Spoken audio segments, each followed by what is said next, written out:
This particular year stands out in my mind because Mum wore a skirt, and I believe it was the very first time I had seen her wearing black stockings. She also wore a Rudolph the Red-Nosed Reindeer jumper. It had a huge red glittery nose. We opened our presents. Everything I had asked for was there. I was a lucky little boy. There was a brief moment when I was kneeling on the floor. Mum was leaning towards my dad, and her leg brushed against me.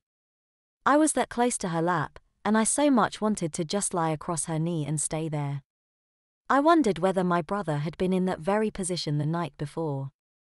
At that time, I particularly enjoyed coloring books, and among my presents were a new, 100-page bumper book and new coloring pencils. Dad was sitting on the floor, helping my brother set up a new toy he had received, so I decided to take my coloring set to my room and work in peace. I sat at my desk, coloring, but my head was very much elsewhere. Mum came in to see how I was doing, and just having her in the room at that moment set me off. Tears welled up in my eyes. Mum did what most mothers do naturally. Standing behind me, she slipped her arms around me to see what I was coloring.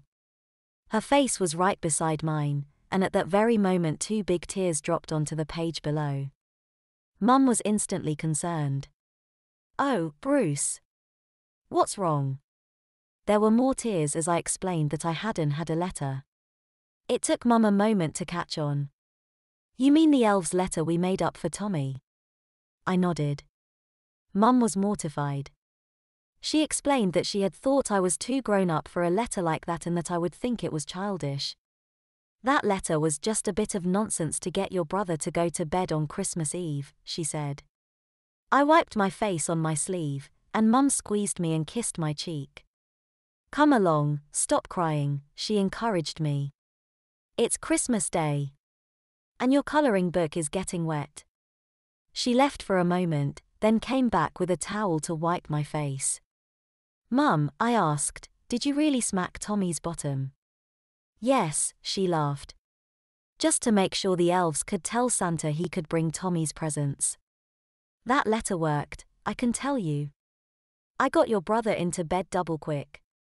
She smiled, as if confiding in me. All I could do was nod. As Mum straightened up, she cupped my face with her hands and asked, "Am I forgiven?" I nodded. Still cupping my face, Mum asked one of those rhetorical questions.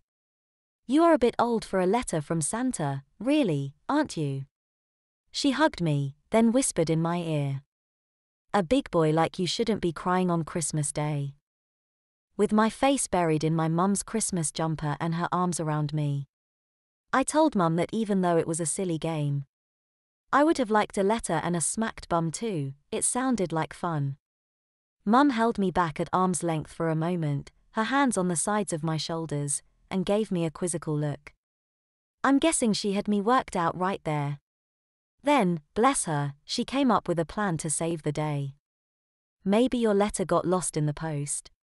The elves' rules are that if a letter has gone missing, as long as the boy in question has his bottom smacked before lunchtime on Christmas Day, he can keep his presents. If not, they must all be returned to the North Pole." I looked at her and offered up a weak smile. I asked her if I would be getting a smacked bum, the same as Tommy, because I wanted to keep my presses. Mum played along. "Don't be so silly. You're bigger and older than your brother. So I'm afraid your bottom will have to be smacked much, much harder."